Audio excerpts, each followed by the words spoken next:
Hey Jeff, you spelled the right way wrong. I'll explain later. But I just want to, I guess, before I show stuff here, um, just want to get into this. When I do live streams, I like to start early. So I make sure I have everything set up correctly, but I also want to set the mood. Today I'm showing a drive in Colorado this last September 2021 at my stepdaughter's wedding. My wife and I were driving to Silverton, Colorado, and well, it was a fun drive, and I'm just going to show that to you. We're going to get this stream started, and I will explain the right way and why it's spelled that way. Okay? And here we go. So about 5 minutes.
Either, I could do a Peter McKinnon, hey, fake shit like that.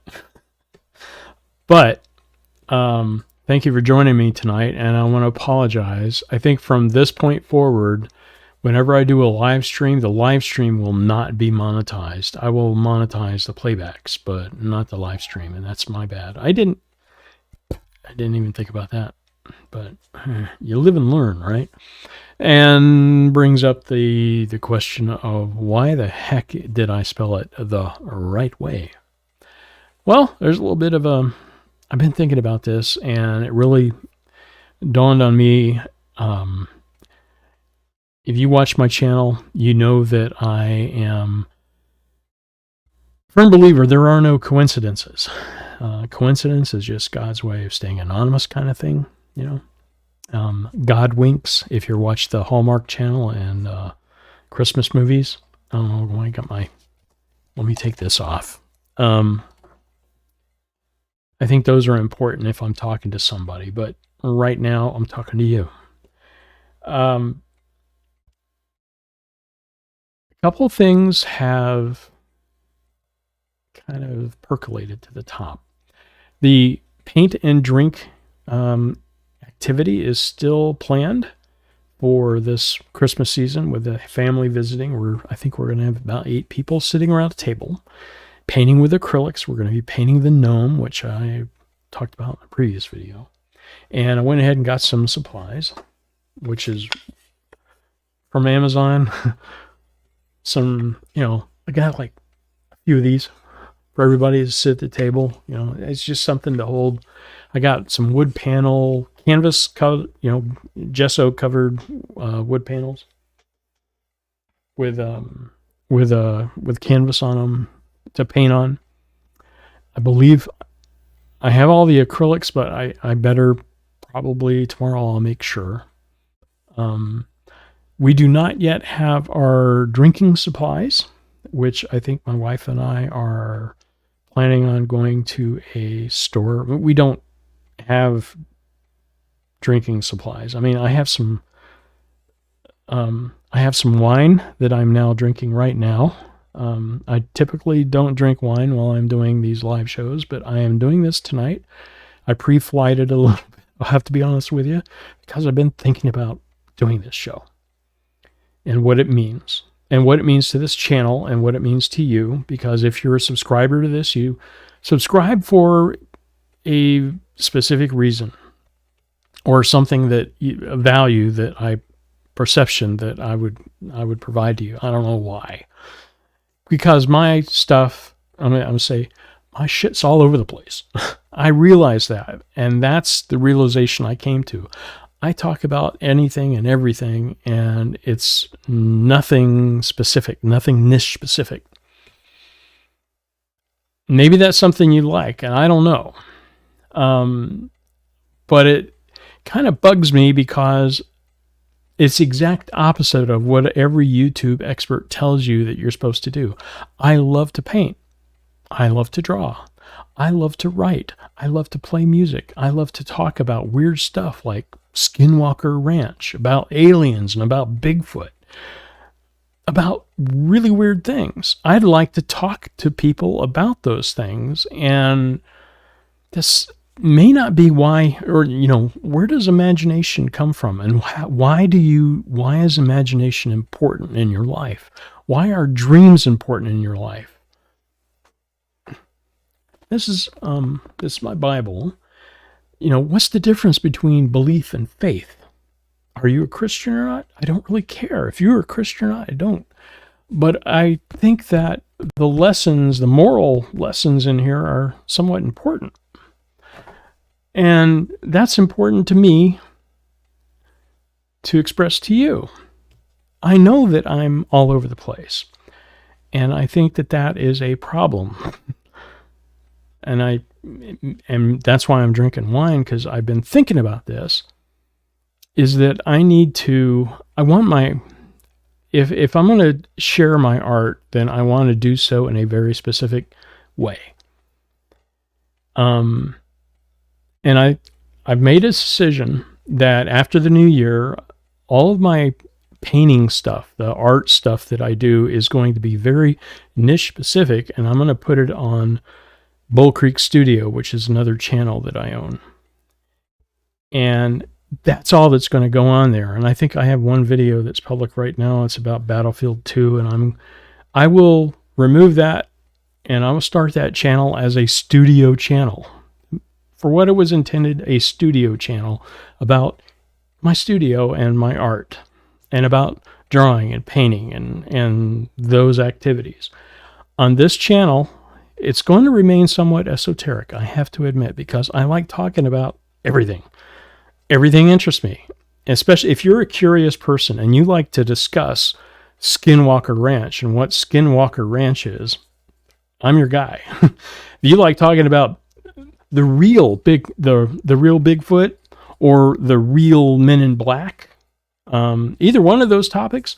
I've never seen Bigfoot. I've never seen an alien. I've never seen a UFO. Never seen a Men in Black. I've read stories of people who have had firsthand experiences with real Men in Black, and they are scary. They're not Will Smith, okay? They're not comedic actors. They are scary dudes without eyebrows. All right, they're human-ish. I mean, that's the kind of people they are. They are scary people who do scary things. I'd like to talk about that. Which brings me to why I'm saying the right way. I told my wife some time ago, we got into a discussion. My wife and I talked about what we want to do. We want to help people, right? And my wife wants to be helpful in a way of being self-sufficient. I mean, because she's experienced the pain of what she's gone through with her cancer treatment and the damage to her system and what it means to her. And that's very important to her. And I want to support her 100% with that. And when we talk about how we can help people, my art is more of a passion, it's a hobby, much like, my playing music. But I told my wife at the time, and I remember this discussion I had with her very specifically, is that the one thing that I have always been good at, I've excelled at writing. I'm published. Okay. I'm just going to say, I'm not going to push the buttons here, but I'm published. But I've worked as a technical copywriter. I've been an editor. I have worked as a publishing coordinator. Today, I'm a web content manager. I don't write web content. I manage about 80 authors who do, subject matter experts. And I kind of coordinate. I call it herding cats. That's what I do for my job. But they call me, in the Matrix movies, they have the key maker. Well, I'm the webmaster. And that's sort of a loaded term. When people think of the webmaster, I am the jack of all trades. I have technical roles and I have non-technical roles, and sometimes they overlap. But I miss writing. I miss writing to a point where it literally drives me crazy. I have my machine back here behind me that's now playing the fire, and that's my Mac. I have my laptop, a MacBook, downstairs. And on both machines, I purchased the Scrivener 3. I did that like a few months ago. Scrivener. I also have Scrivener for Windows, but I haven't really used Scrivener for Windows. I've used Scrivener for the Mac, but a New Year's resolution, the right way is writing. And I want to write a story that is impactful, the big idea, if you will. And I want to express that to you. And now, when I was in graduate school, I learned the old-fashioned way. We use these things. We use these little index cards, and we wrote and we organized. And you can do card sorting now with Scrivener on the computer. Makes it really easy to organize, to change, to update, to take the nice thing about these index cards is, you have the ideas on separate index cards and you can rearrange them and you can edit them and you can write a new index cards and replace them. You can do the same thing with Scrivener and do it in the computer. Makes it really easy to manage ideas, organize. I'm not a pantsy, which somebody who flies by the seat of their pants, which I believe Stephen King is the most prominent pantsy that I know about who's a pantsy, but a pantsy writer sort of has like a Nancy Pelosi attitude. You have to, Nancy Pelosi is famous for saying, we have to pass it in order to find out what's in it. Shoot me now. No. I'm not that. Stephen King would sit down with an idea and he would start writing and he would have to write to find out what's in his book. And he would explore when he writes. That's how he explores what his book is. Me, when I write, and I guess that's because graduate school and law school taught me that, is you have to think about your topic. You have to think about your audience, the reader, and make what you're writing has to be reader specific. And that's the way I edited content. When I edited things, it's who's the audience? That's the most important question. Always remember who your audience is. And when you write, you're writing specific for them. So the right way is, in the new year, I want to end that struggle, that internal struggle, that, I want to get on my Mac back here and I want to write.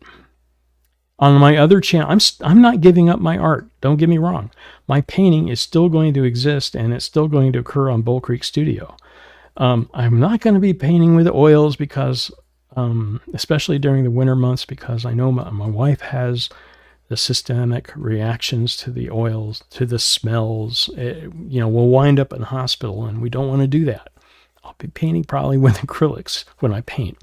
But when I'm not fooling around with paint, or when I'm not playing my guitar, or learning how to play the piano, all these other things that I do, when I'm not working full time, herding cats, I'm going to be back here on my Mac. I'm going to write. And I'm going to share that with you as well. But I also, because I'm doing that and the things I want to write about, the stories that I want to create, I want to talk to people who have actually had encounters with men in black, people who have actually claimed to see Bigfoot. My uncle, 1772, Thomas Bigfoot Spencer, he was named Bigfoot by the Shawnee Indians. I want to talk to people who actually seen Bigfoot. I've never seen Bigfoot. Can I discount are they crazy? I don't know. Maybe some of them are. I want to approach this like Art Bell. And if you're not familiar with Art Bell was a radio host in the 1990s. I loved Art Bell. I loved listening to Art Bell because he didn't have a call screener. And that's why I love listening to him. If you're east of the Rockies, call this 800 number. If you're west of the Rockies, call this 800 number. If you're overseas, call this 800 number. Wild card line, call this 800 number. He did not have a call screener like George Snorri. All right? That's my wine glass.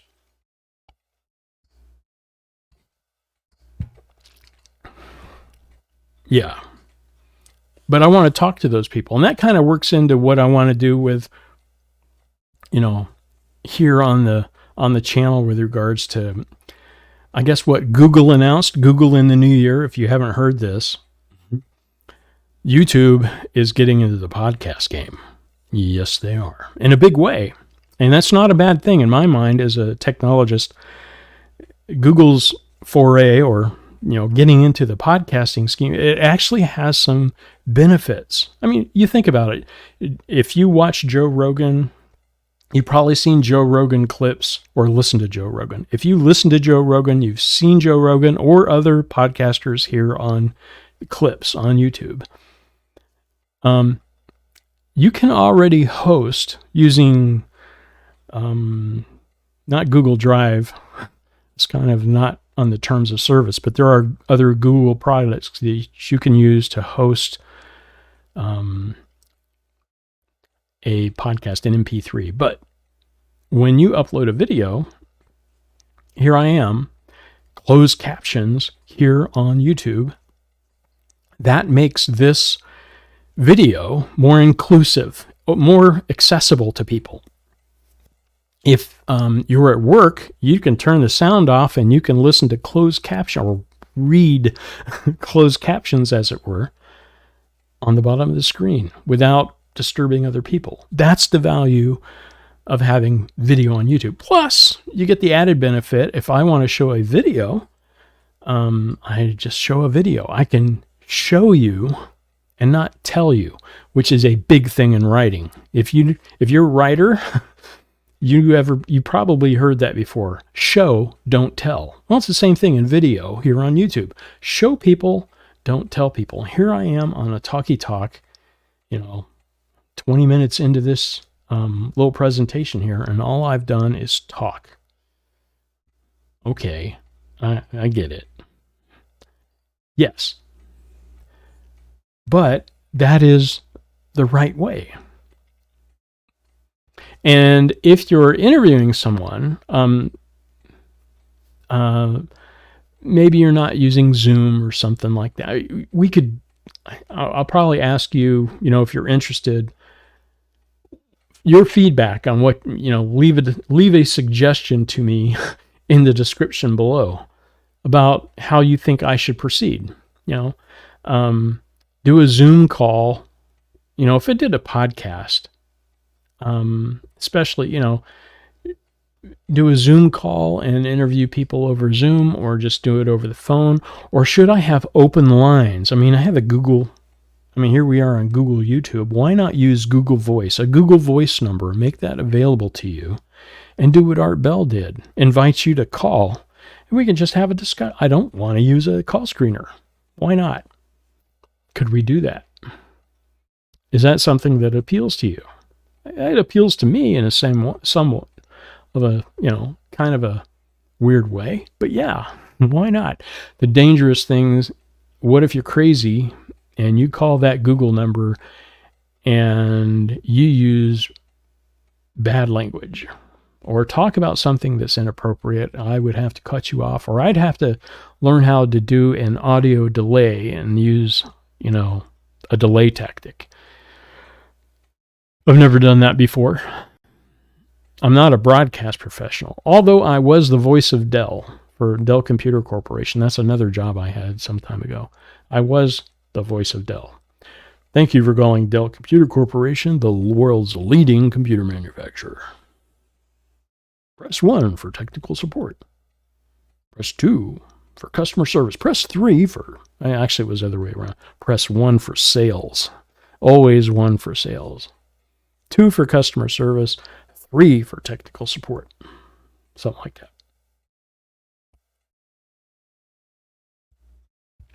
That's the right way. Okay, it's the wine. Anyhow, so I guess just summarizing what I've talked about is I realized that I have been doing YouTube wrong, and that's on me, but I really didn't care. It was more of a, I want to do this and just have fun. And thinking now about this, how do I help my wife? If I want you to take me seriously on YouTube, then I need to get serious about being on YouTube and doing it the correct way. And being on YouTube in the correct way means that I need to be very niche specific. So my art is going to be niche specific on a studio channel. And this channel, even though it's going to be about writing, and I'm going to talk about writing and the process of writing, about, organizing topics, brainstorming about how to write using Scrivener. And the differences between, I think I haven't explored Scrivener on Windows. I've got Scrivener on my Mac back here, and my Mac, my MacBook, which I'm more familiar with. But since I've got it on Windows, heck, why not? I'll make a template on Windows, see if it imports into Mac, make one on the Mac, see if it imports into Windows, and hey, if it does, I'll give it to you the way that I set it up. Makes sense to me. And then I want to show you about those, I guess more than the technical side, is talking to people about ideas and talking to people about stories. The 3-act play. What the hell does that mean on YouTube? A video. Or what the hell does that mean when you're doing other things of art? I mean, isn't it odd? Random thought, and my watch went off. Isn't it odd that everything's in 3? The 3-act play. The introduction, the marathon in the middle, the climax, resolution, I guess, if you will. A music. You have an introduction, you have melody, harmony, but you have that introduction, and you have the middle of the song, and then you have the end of the song. All of those things are important. Art, when you're painting, that's also divided into 3 things. You have, you do a sketch of the drawing that you're going to be painting. You do a sketch first, and then you do an underpainting, and then you paint. 3 things. In 3s. Everything's in 3s. Kind of weird. Anyhow, I just want to give you that overview, and I felt compelled that I wanted to talk about it tonight because the end of the year, resolutions are coming up. And if you've not made your resolutions, I mean, the best way to tackle a resolution is to break it up into small segments and attack each one individually. And I think that that's important. That's how you get things done. And I'm using the polite term, the alternative safe language. Maybe I should learn to curse like Joe Rogan. Well, there's a question, another random question. Why does Joe Rogan curse on his podcast? Does he feel compelled? Does he have to use the F-bomb on every podcast? Why does he do that? What's the need for cursing? There's a legitimate question, I think, that you can write about. Why do we use F? When I was in the Marine Corps, we used F for everything. And I may have mentioned this before. When I got in trouble, I came home from boot camp and I was sitting at the dinner table. Hey, Mom, could you pass the effing salt? She got up. She went to another room. She came back with a bar of soap. She made me take a bite out of it. Is cursing really necessary? People judge you by the words that you use. Your vocabulary will tell people who you are. My Fair Lady. You ever watch that show? Eliza, whatever her name was. I forget the guy's name.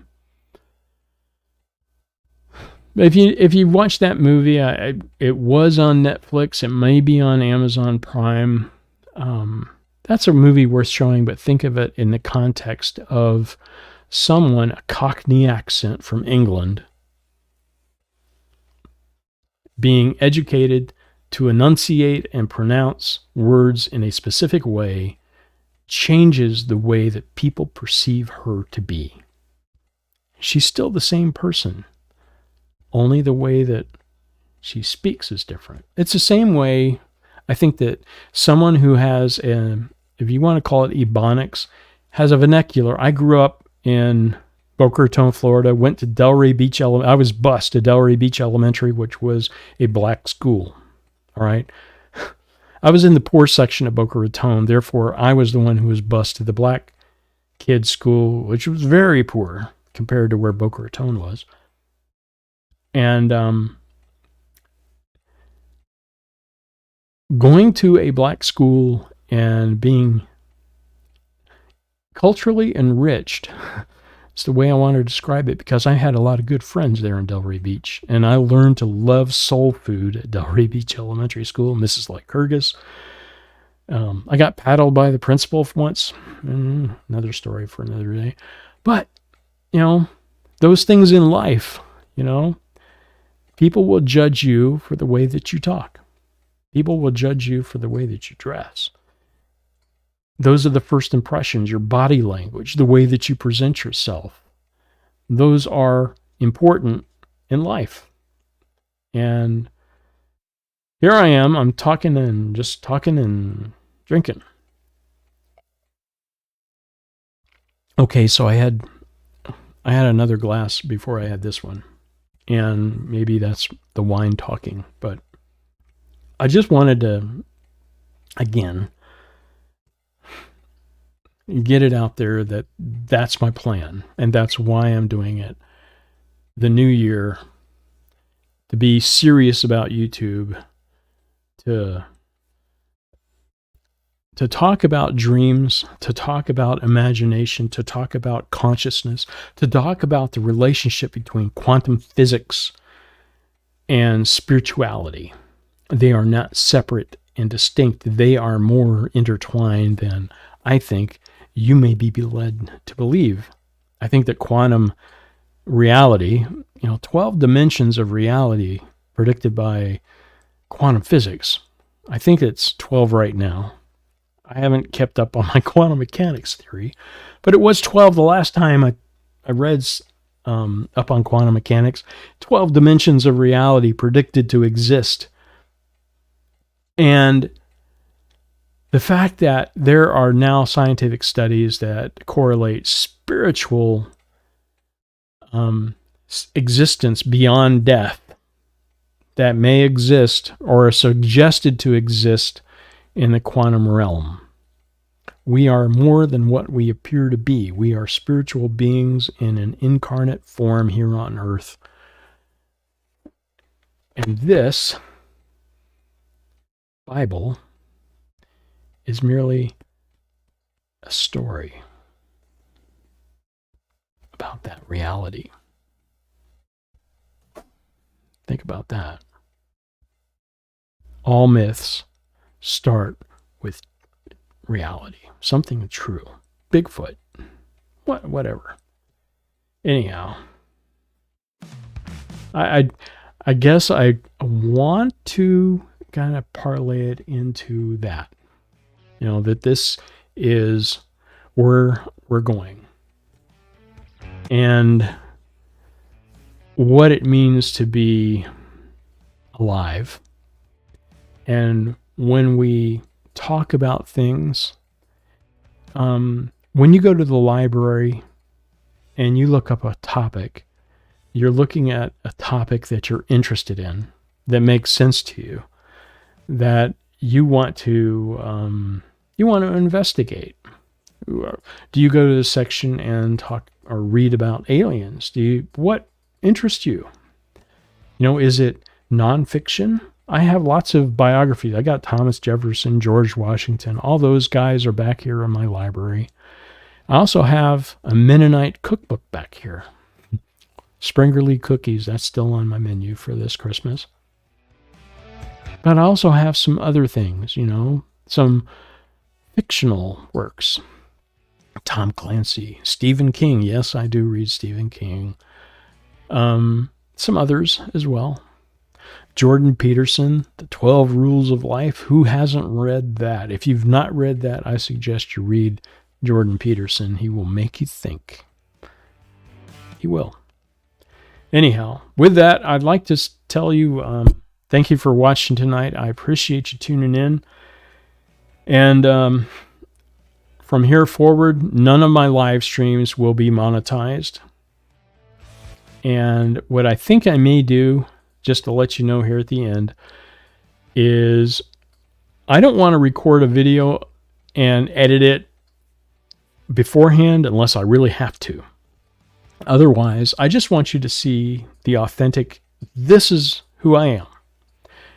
Warts and all. I'm going to make mistakes. I'm going to drink my wine. I'm going to talk to you. And hopefully, it'll make sense, maybe.